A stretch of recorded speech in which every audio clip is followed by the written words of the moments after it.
Ganito. Nilagyan namin ng kanal. Ganyan. Punta doon. Yan. Para kahit manuman siya, din pamangkin ko nagsusunog para tuluyan talaga siyang mapuksa. Yan. Kakapal pa kasi yung iba eh. Yan.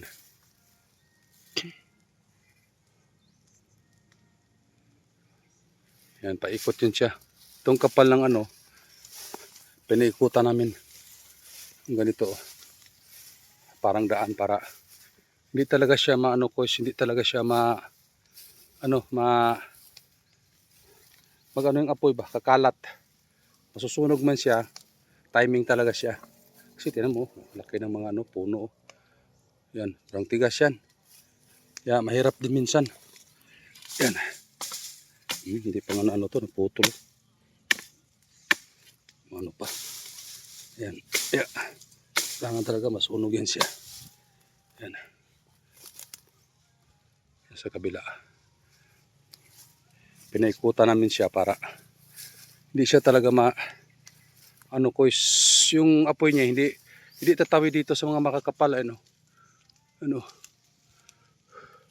kawawa naman yung mga nyug natin na gaya ganyan na mga medyo mababa pa, kailangan natin talaga i-rescue mga ganyan ganun mga ganito, kailangan talaga natin i-rescue yan siya. Yan. Ito yung apoy. Kailangan i-rescue natin yung ating mga nyug na maliliit pa para sakaling bantayan mo doon sa kabila dato ha. Yung dito to, tanggalan mo ng dito yung mga tuyo para sure ball talaga tayo, baka umya punta siya ng puno ng nyug.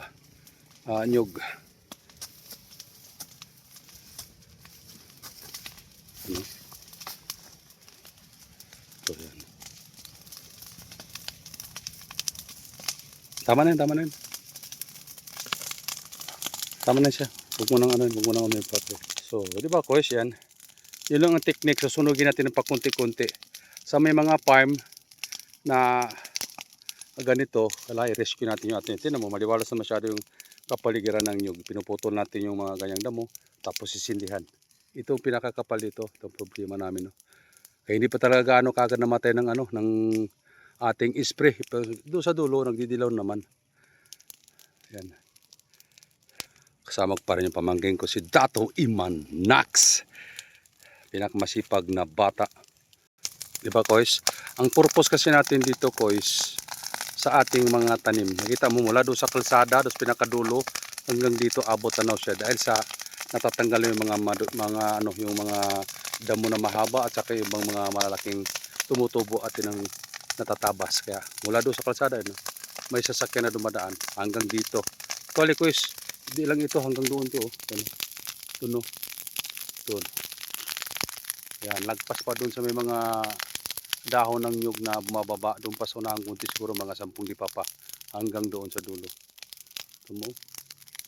Ito, kakapal ng nito. Dito kami kailangan to do rescue tayo sa ating mga tanim para makapag-ani tayo ng maayos. Tuloy pa rin ang pagsunog natin sa mga damo sa ilalim ng puno ng nyug. Yan, ito yung makapal kanina, tinan mo. Nalamo na ng apoy.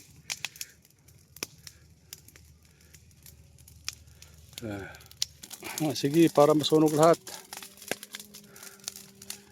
Ikot. Para masunog, hirap tablan yung damo na ganito.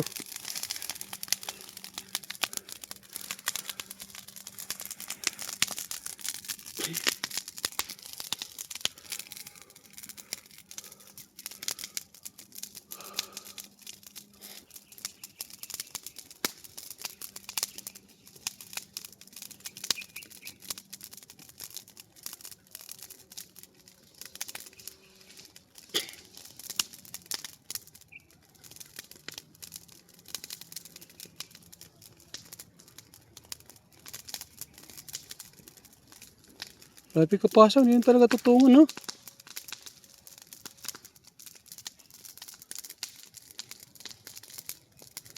Harap na masunog.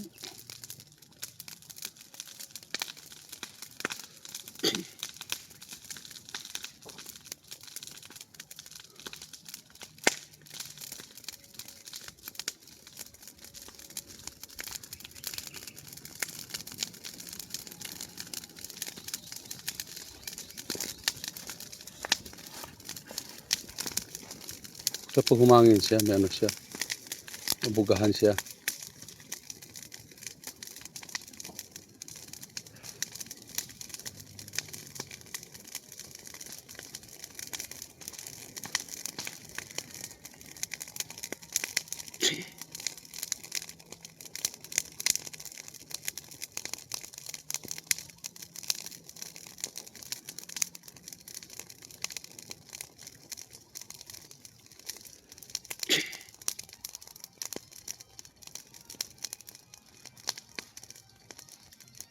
Tigas yung sunugin dato, no?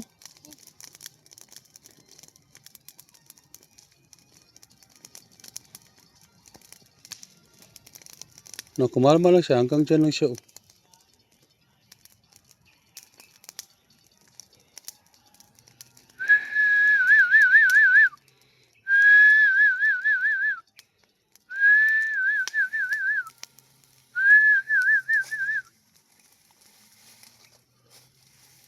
To, harapan to.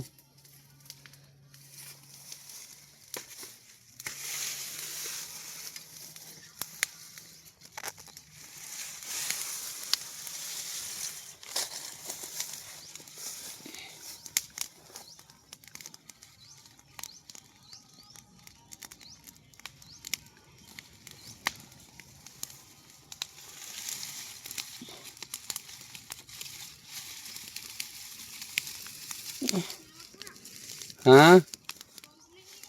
Why?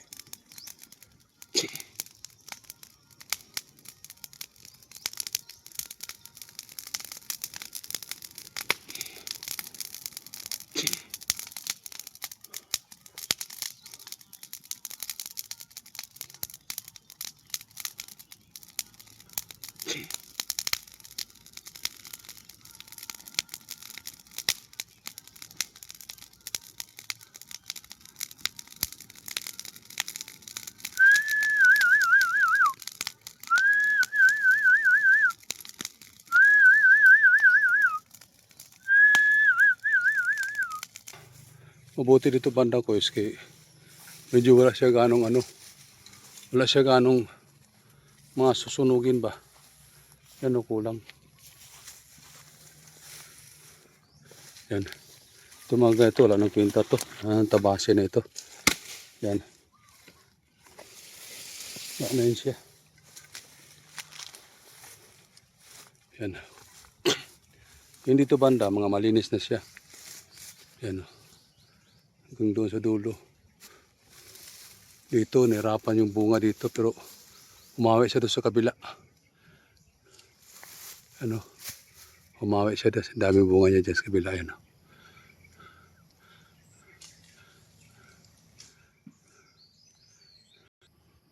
Yan mo yung lugar natin ko iso. Yan, hanggang doon. Yan o. Malit na puno. Hanggang doon.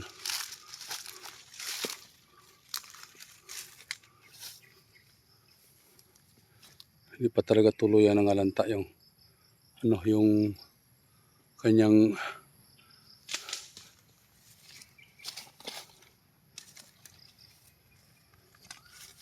puno ng mga damo ano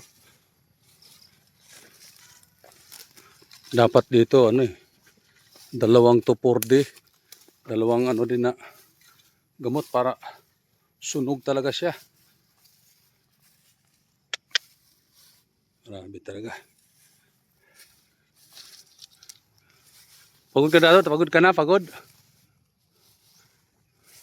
Siya ba dato? Rubasa, harun samba, matwa dua timan sinugkal samba. Tu punuan tu. Dua timan na matwa sinugkal.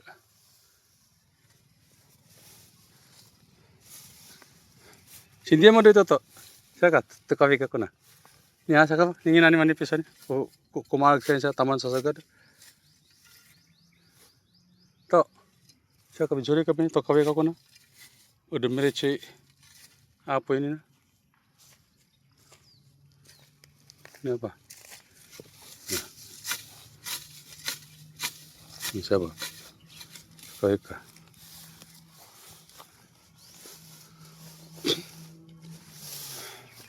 Hirap ang buhay talaga dito guys. Kung wala talagang bantay ng nyug mo, talagang ibang tao yung nag-harvest. Kung hindi sila kumakain ng ng buko, kinukuha nila, hinarvest nila yung mga matatandang nyug.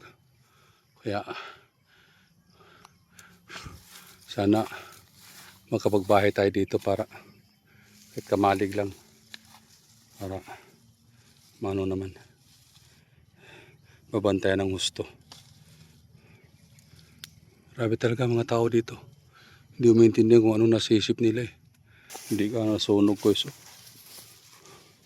Hindi ka nasunog yung kailangan talaga tagpasin talaga to, tapos sindihan. Kapal-kapal dito oh. Pero okay na kasi medyo nasilip-silip na hanggang doon sa dulo. Hanggang doon sa may tawag nito. Doon sa may kalsada. I-rescue natin itong mga bunga ng nyug. Tagaling na mamatay yung mga damo na ito. Grabe. Pero namamatay naman siya din. Daming yung i-rescue natin ng mga malilit na mga guys. Oh. Yung mga nyug nito. Hindi lumalaki dahil mas mahaba pa yung damo kaysa nyug. Ito, yung mga laki oh. Dami ng bunga. Sarap talaga. Ang mga tao dito talagang malaman kung anong skarte nila dito. Yan. Medyo matanda na yun siya. Yan. Iba pa doon sa dulo. Doon. Yan to. Ito yung nire-rescue natin na mga puno hanggang doon sa kabila. Maliliit pa oh. Hindi siya lumalaki kasi buhat nung pumanaw yung aking bayaw. Wala nang nag-asikaso talaga dito ng husto. Yan. Yan ko na, may visit tayo. Sa Maynila tayo. Yan o. Yeah. Talagang grabe. Pero sige lang, unti-unti natin itong lilinisin. Grabe. Saan nakarapan sa'yo? Sa akin? Ha? Hi, Koys! Dito kami ngayon sa farm. Pagod na pagod tayo. Pamangkin ko, nag-video pala eh. Ito.